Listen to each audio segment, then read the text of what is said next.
Hi students, today I will teach you the first lesson of Flamingo textbook from CBSE board. So its first lesson will be the last lesson. So hey guys, listen me attentively. I will try to give you full explanation.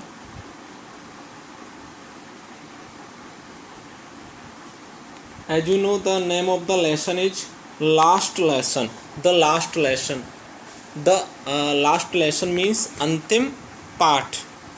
Now we will see what will say this chapter to us.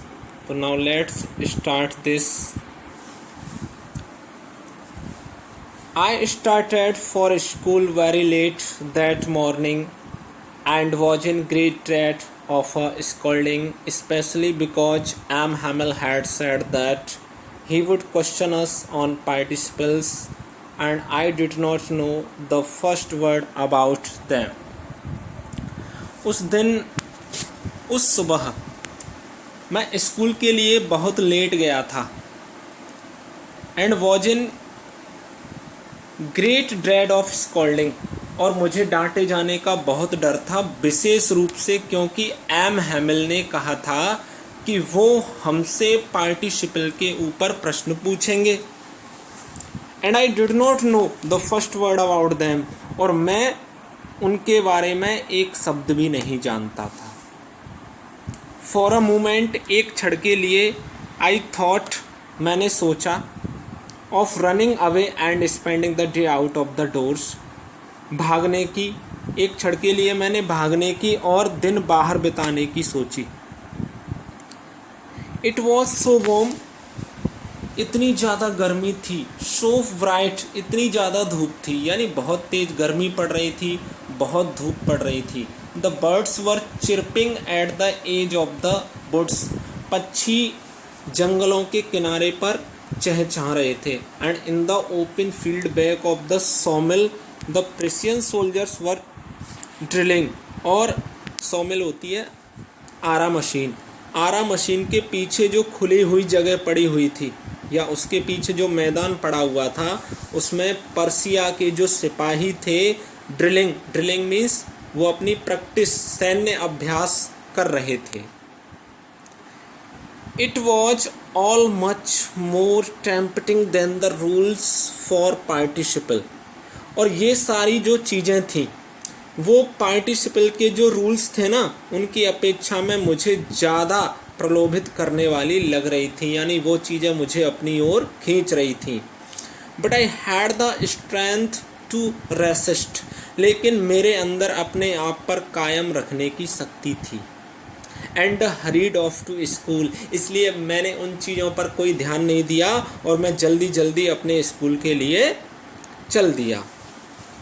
When I passed the town hall, there was a crowd in front of the bulletin board. और जब मैंने town hall को पार किया, cross करके, यानी उससे मैं गुजरा, तो वहाँ पर बुलेटिन बोर्ड के सामने, यानी जो सूचना पट लगा हुआ था स्कूल में, उसके सामने एक बहुत बड़ी भीड़ थी. For the last 2 years, all our bad news had come from there. पिछले 2 सालों से जितनी भी बुरी खबरें थीं वो बस इसी बुलेटिन बोर्ड से, यानी इसी सूचना पट से हमें आती थी.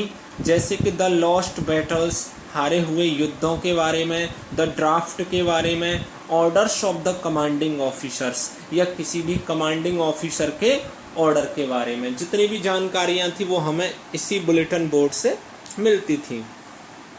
And I thought to myself without stopping, और बिना रुके ही मैंने अपने आप में सोचा, मैं आगे चलता जा रहा था, सोचा what can be the matter now, भाई अब क्या बात हो सकती है, अब ये भीड़ यहाँ पर किस लिए लगी हुई है.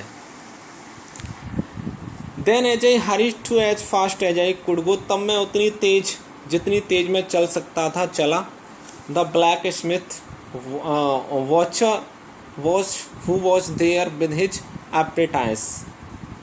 ब्लैक स्मिथ यानी एक लोहार जिसका नाम था वॉचर, जो कि वहाँ पर खड़ा हुआ था. विद हिज एप्रेटेंस, उसके साथ में उसका एक सहायक यानी उसका साथी खड़ा हुआ था, रीडिंग द बुलेटिन बोर्ड, वो भी बुलेटिन बोर्ड को पढ़ रहे थे, कॉल्ड आफ्टर मी। तो ये जो ब्लैक स्मिथ था, इसने मुझे आवाज़ लगाई या इसने मुझसे कहा, क्या कहा, डोंट गो सो फास्ट बफ, ए लड़के इतनी तेज मत चलो, you will get to your school in plenty of time, तुम स्कूल में पहुंच जाओगे, काफ़ी समय है क्लास में पहुंचने में, इसलिए तुम तेज मत चलो।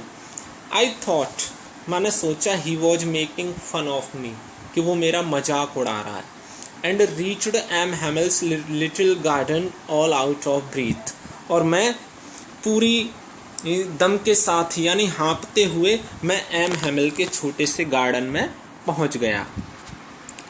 यूजुअली व्हेन स्कूल बिगेन, सामान्य रूप से जब स्कूल शुरू होता था, देयर वॉज अ ग्रेट बस्टल, तो बहुत ज़्यादा शोर शराबा होता था, which could be heard out in the street, जो कि गली में सुना जा सकता था, जैसे कि the opening and closing of desk में, डेस्क होती है ना पढ़ने लिखने वाली, उनके खुलने की और बंद करने की आवाज़, लेसन्स रिपीटेड इन यूनिसियन, या फिर एक साथ बच्चों के पाठों के दोहराने की आवाज़, वेरी लाउड, बहुत तेज आवाज़, है ना, तेज आवाज़ें ये सुनी जा सकती थी, with our hands our ears to understand better, या फिर हमारे हाथ जिनको कि हम अपने कानों के ऊपर खड़े हुए रहते थे किसी भी चीज़ को बेहतर समझने के लिए, ठीक है ना, टीचर बच्चों को खड़े कर देता है हाथ खड़े करने के लिए, है ना। And the teacher's great ruler rapping on the table, और किसकी आवाज़ आती थी, वो टीचर का बड़ा सा डंडा जिसे वो टेबल पर खटखटाता था, तो ये सारी चीज़ें की आवाज़ सुनाई देती थी। But now it was all so still, लेकिन आज सब कुछ इतना शांत था।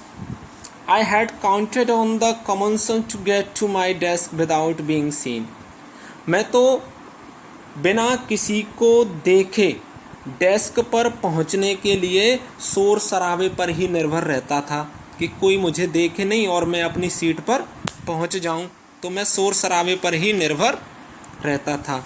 But of course that day everything has to be as quiet as Sunday morning, लेकिन निसंदेह उस दिन तो हर चीज़ ऐसे शांत थी जैसे कि संडे की मॉर्निंग को होती है। थ्रू द विंडो, खिड़की से होकर आई सॉ माई क्लासमेट्स, मैंने अपने साथियों को देखा, ऑलरेडी इन देयर प्लेसेस, जो कि पहले से ही अपनी जगहों पर बैठे हुए थे। And M Hamel walking up and down with his terrible iron ruler under his arms, और एम हैमिल अपनी उसी मजबूत लोहे के डंडे को अपने हाथ में लिए वो इधर उधर क्लास में वॉकिंग कर रहे थे। I had to open the door and go to before everybody, मुझे दरवाज़ा खोलना पड़ा और हर किसी के सामने अंदर जाना पड़ा। यू कैन इमेजिन, तुम कल्पना कर सकते हो, how I blessed and how frightened I was, कि मैं कितना शर्मिंदा हुआ था एंड मैं कितना डरा हुआ था। बट नथिंग हैपेंड, लेकिन कुछ नहीं हुआ।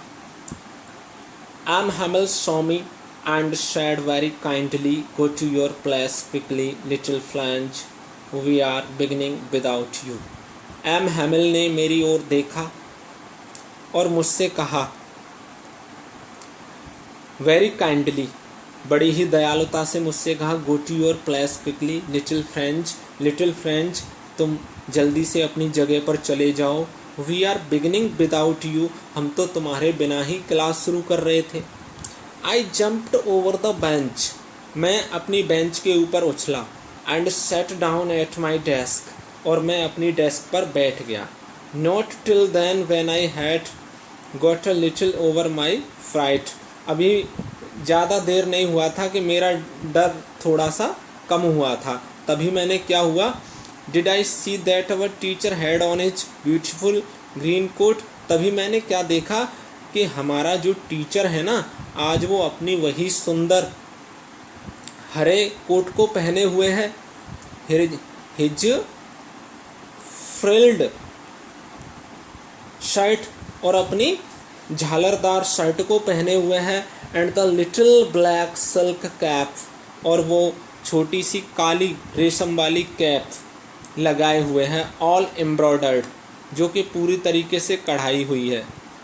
That he never wore except on inspection and prize days. भाई ये तो वो कपड़े हैं जिनको वो निरीक्षण या प्राइज डेज जो होते हैं, कोई समारोह होता है, उनके अलावा वो कभी नहीं पहनते। बिसाइड्स, और इसके अलावा और क्या था, the whole school seemed so strange and solemn. पूरा स्कूल बहुत ही शांत और गंभीर लग रहा था। But the thing that surprised me most was to see on the back benches. लेकिन सबसे ज़्यादा आश्चर्य में कर देने वाली चीज़ जो थी मेरे लिए, वो क्या थी, ऑन द बैक बेंचेज, पीछे वाली bench, that were always empty, जो कि हमेशा खाली रहती थी। The village people sitting quietly like ourselves, उन पर हमारी तरह ही गांव के लोग बिल्कुल शांत अवस्था में बैठे हुए थे। इन लोगों में कौन कौन था, ओल्ड हाउजर, एक ओल्ड हाउजर थे, विद हिज 3 कॉर्नर्ड हैट, जो कि 3 कोने वाली टोपी लगाए हुए थे। द फॉर्मर मेयर, भूतपूर्व मेयर था। द फॉर्मर पोस्टमास्टर, भूतपूर्व पोस्टमास्टर था। एंड सेवरल अदर बिसाइड्स, और इनके अलावा भी कई और दूसरे लोग थे। एवरीबडी लुक्ड सैड, हर कोई दुखी लग रहा था। And Houser had brought an old primer, और जो हाउजर थे ना, वो एक पुरानी प्राइमर यानी किताब जैसी चीज़ होती है उसको लाए थे। थम्बड एट द एज, और वो इसके किनारों को दबा रहे थे। And he held it open on his knees, और इसने इस किताब को अपने घुटनों पर रखकर खोल लिया। With his great spectacles lying across the pages, और मतलब अपने चश्मे से इसके पेजों पर अपनी जो दृष्टि थी या नज़र थी वो इसको डाल रहे थे। ठीक है ना, तो आज हमारा यहीं तक रहेगा ये। This is the first part of,